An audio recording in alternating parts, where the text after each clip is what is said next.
کراچی کے علاقے کاتھوا کے قریب M9 موٹر وے پر آئل ٹینکر اور مسافر بس میں حادثے میں 10 افراد جاں بحق، متعدد زخمی ہو گئے۔ مزید ہلاکتوں کا خدشہ ظاہر کر دیا گیا۔ جاں بحق ہونے والوں میں خواتین اور بچے بھی شامل۔ حادثہ تیز رفتار آئل ٹینکر مسافر بس پر الٹنے کے باعث پیش آیا۔ IG سندھ کی متعلقہ پولیس حکام کو فوری جائے حادثہ پر پہنچنے کی ہدایت۔ IG سندھ کے بعد جائے حادثہ اور اطراف کے علاقوں کو محفوظ بنانے کا حکم دے دیا۔ جاں بحق افراد کی میتیں اور زخمیوں کو اسپتال منتقل کر دیا گیا۔ کراچی کے علاقے بلدیہ مشرف کالونی میں گھر پر فائرنگ، خاتون سمیت 3 افراد جاں بحق، ایک خاتون شدید زخمی، اسپتال میں زیر علاج۔ پولیس کا کہنا ہے فائرنگ کا واقعہ مبینہ طور پر لڑکی کو ساتھ لے جانے کے تنازع پر پیش آیا۔ مقتولہ مریم اور زخمی فاطمہ آپس میں بہنیں ہیں، جبکہ مقتول عابد شوہر اور زہیب بیٹا تھا۔ ایران میں جاں بحق 3 پاکستانیوں کی لاشیں پاکستان پہنچ گئی۔ شناخت کے بعد اصغر علی اور عبدالواسط کی تدفین۔ گجرانوالہ لائی گئی میت کو حمزہ احسان کے ورثاء نے ماننے سے انکار کر دیا۔ اصل بیٹے کی لاش تلاش کر کے حوالے کی جائے، والدہ کا مطالبہ۔ تینوں نوجوان دسمبر میں پاکستان سے عراق کے لیے روانہ ہوئے تھے۔ ایرانی حکام کا مطالبہ، تینوں افراد برفانی طوفان کے پھنس گئے تھے، جس کے باعث جان سے ہاتھ دھو بیٹھے۔ FIA کے واقعے کے ملوث انسانی اسمگلرز کے خلاف کارروائی کی جا رہی ہے۔ انسانی اسمگلنگ احسان شاہ کو گرفتار کر لیا ہے۔ بانی PTI کی صحت کے معاملے پر تحریک انصاف نے احتجاج کا دائرہ کار بڑھا دیا۔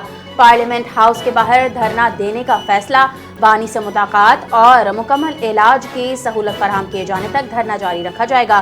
پارٹی قیادت کا 2 اٹل فیصلے۔ اسلام آباد PTI کے کشیدہ صورتحال کے پیش نظر پارلیمنٹ لاجز کے تمام داخلی اور خارجی راستے بند کر دیے گئے۔ اطراف میں بھاری نفری تعینات، سیکیورٹی سخت کر دی گئی۔ آج کے احتجاج میں نہ کسی کو گالی دی جائے گی اور نہ ہی کوئی پتھر اٹھایا جائے گا۔ احتجاج صرف بانی PTI کی صحت سے متعلق ہے اور اسے ہر صورت پر امن رکھا جائے گا۔ اپوزیشن لیڈر محمود خان اچکزئی کی میڈیا ٹاک، بولے ہمارا مطالبہ ہے بانی PTI کا فوری اور مکمل علاج کروایا جائے، کیونکہ علاج ان کا بنیادی حق ہے۔ جیل ڈاکٹرز کی غفلت کے باعث بانی کی بینائی بھی متاثر ہو سکتی ہے۔ ان کی بیماری کو نظر انداز کیا جا رہا ہے۔ بانی کو نامناسب طبی سہولت فراہم کرنے کے لیے اسپتال منتقل کیا جائے۔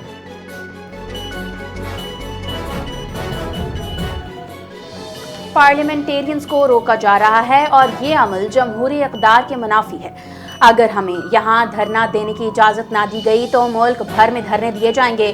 چیئرمین تحریک انصاف بیرسٹر گوہر کی میڈیا سے گفتگو، کہا ہم معاملات کو درست سمت میں چلانا چاہتے ہیں، تاہم اگر حالات ہمارے ہاتھوں سے نکل گئے تو حکومت انہیں کنٹرول نہیں کر پائے گی۔ بانی PTI کی تکلیف پر سیاست مجرمانہ کوشش ہے۔ جیل حکام اور حکومت کے کہنے پر پیمز میں علاج ہوا، آئندہ بھی ہر ممکن علاج کروائیں گے۔ وفاقی وزیر طارق فضل چودھری کی میڈیا سے گفتگو، بولے کسی بھی قیدی کی دیکھ بھال نہ ہو رہی ہو تو اس کے ذمہ دار ہم ہیں۔ بانی PTI سے ہماری کوئی ذاتی دشمنی نہیں، ہمارے بانی PTI سے صرف سیاسی اختلافات ہیں۔ PTI نے ہی سیاسی اختلافات کو ذاتی دشمنی کا رنگ دیا۔ بانی PTI اپنے جرائم کی سزا کاٹ رہے ہیں۔ یہ حساس معاملہ ہے، حقائق کو توڑ مروڑ کر پیش کرنا مجرمانہ غفلت ہے۔ پاک بحریہ کے نئے شامل کرتا جہاز PNS خیبر کا ترکیہ کا دورہ۔ کمانڈنگ آفیسر PNS خیبر نے ترک سدرن سی ایریا کمانڈر سے ملاقات کی۔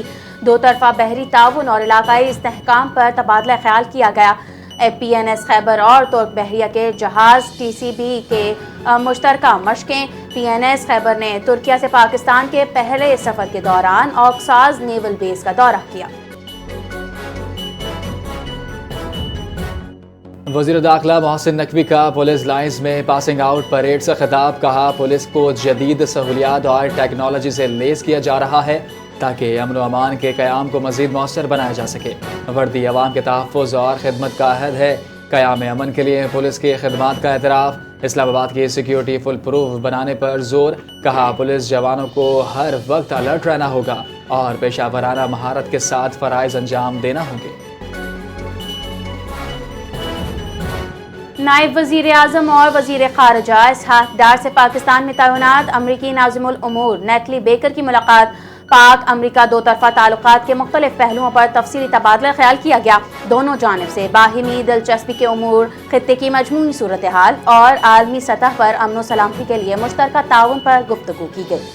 فریقین نے علاقائی استحکام اور سفارتی روابط کے فروغ کی اہمیت پر زور دیا۔ کسی بھی عمارت کی تعمیر ہونے کی ذمہ داری حکومت پر عائد ہوتی ہے۔ حادثے کی صورت میں حکومت اس سے بری الزمہ نہیں ہو سکتی۔ سینئر صوبائی وزیر شرجیل انعام میمن کا کراچی میں تقریب سے خطاب، کہا عمارت کی اجازت دینے سے پہلے زمین کا جائزہ اور انجینئرنگ معائنہ ضروری ہے۔ عمارت سے متعلق بہتری اور زمین کی موزونیت کے لیے فوری اقدامات کی ضرورت ہے۔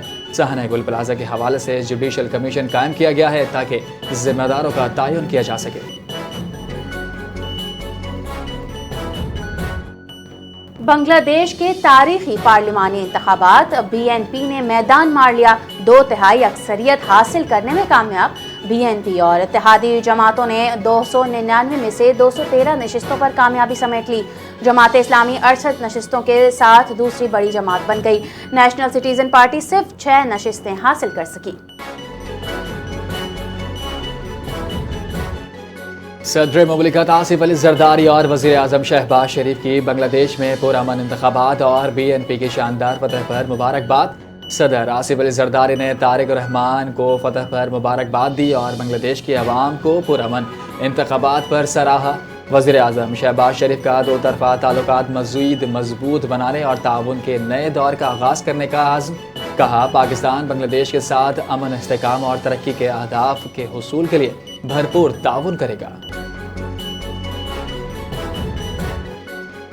چیئرمین سینٹ سید یوسف رضا گیلانی کی اقوام متحدہ کی جنرل اسمبلی کے صدر سے ملاقات۔ مسئلہ کشمیر کا سلامتی کونسل کی قراردادوں کے مطابق حل پائیدار امن کے لیے ناگزیر قرار۔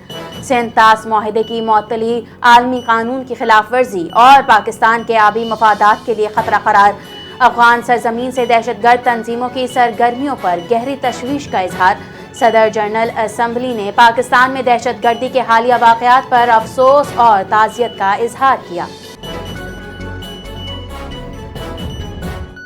انسداد دہشت گردی اور عالمی شراکت داری میں پاکستان کا ابھرتا کردار اجاگر۔ وزیر داخلہ محسن نقوی سے امریکی ڈیپٹی اسسٹنٹ سیکرٹری اور ناظم الامور کی اہم ملاقاتیں۔ اسلام آباد میں قائم امریکی سفارت خانے کی طرف سے ایکس پر پیغام جاری۔ امریکی حکام کے انسداد دہشت گردی اور مشترکہ سیکیورٹی اقدامات پر پاکستان کی تعریف۔ غیر قانونی ہجرت روکنے کے لیے پاکستان کی کوششوں کا خیر مقدم۔ توانائی شعبے میں سرمایہ کاری بڑھانے کے لیے امریکی تعاون کی یقین دہانی۔ امریکی کاروباری ادارے کے لیے محفوظ اور پرامن ماحول کے قیام میں تعاون جاری رکھنے کا عزم۔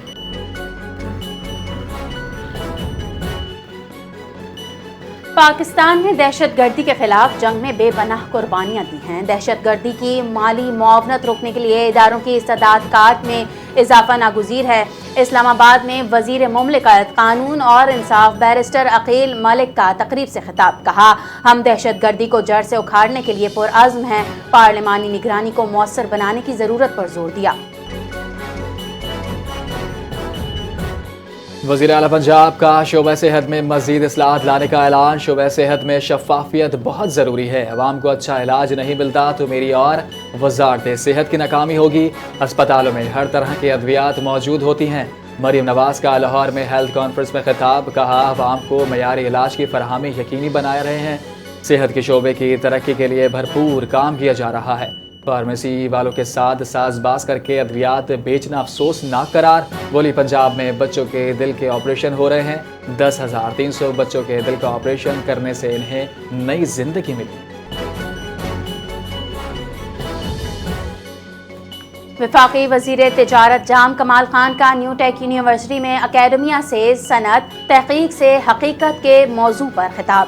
انجینئرنگ پر مبنی صنعتی تبدیلی اور جدید ٹیکنالوجی کے استعمال پر زور، کہا ٹیکنالوجی اب آپشن نہیں بلکہ معیشت کی بنیاد ہے۔ پاکستان کو اے آئی، ڈیٹا انالیٹکس اور آٹومیشن کے عالمی رجحانات سے ہم آہنگ ہونا ہوگا۔ استنبول میں دوسری OIC وزراء کانفرنس میں دونوں وزراء صاحبان کا اہم اجلاس. وفاقی وزیر مواصلات عبدالعلیم خان کی ایرانی وزیر روڈرز اینڈ انفراسٹرکچر سے ملاقات ہوئی. پاک ایران بارڈرز پر تجارتی ٹرانسپورٹ کی آمد و رفت اور درپیش مسائل پر تبادلہ خیال. روزانہ 200 ٹرکوں کے بجائے 800 سے 1000 ٹرالر سرحد پار کر سکتے ہیں.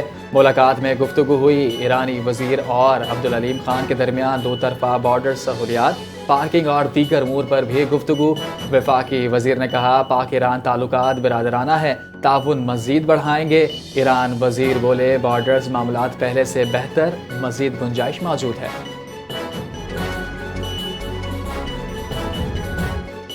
بلوچستان کے ضلع خوزدار اور گرد و نواح میں زلزلے کے شدید جھٹکے محسوس کیے گئے. زلزلہ پیما مرکز کے مطابق خوزدار میں 10:52 اور 11:30 پر زلزلے کے جھٹکے محسوس کیے گئے. زلزلے کے جھٹکے سکھر، جیکب آباد، نصیر آباد، گنداوا، جھل مگسی، دادو اور میہڑ میں بھی محسوس کیے گئے. اس کے علاوہ سبی، کچھی اور ملحقہ علاقوں میں بھی زلزلے کے جھٹکے محسوس کیے گئے.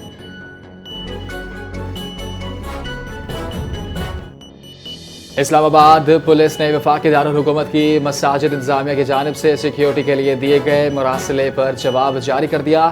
عبادات کے اوقات میں مساجد میں کم سے کم ایک مسلح سیکیورٹی گارڈ تعینات کرنے کی ہدایت. مسجد کے داخلے اور خارجی راستے اور ارد گرد پارکنگ کی پابندی.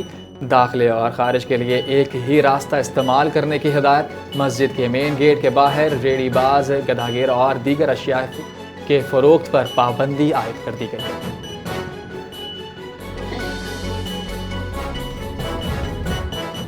گل پلازہ سانحے کی تحقیقات کے لیے قائم جوڈیشل کمیشن نے کارروائی کا آغاز کرتے ہوئے مختلف محکموں کو نوٹس جاری کر دیے. کمیشن نے گل پلازہ کے صدر تنویر پاستہ کو بھی کمیشن میں طلب کر لیا.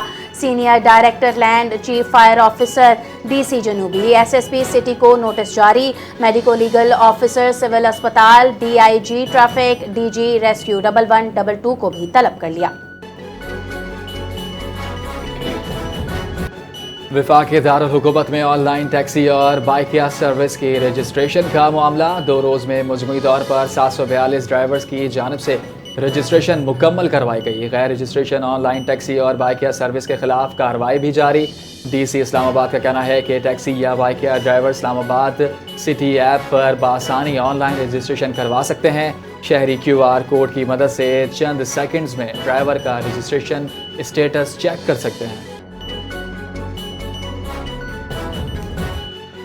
سینئر سیاستدان اور سابق رکن پنجاب اسمبلی زعیم قادری انتقال کر گئے.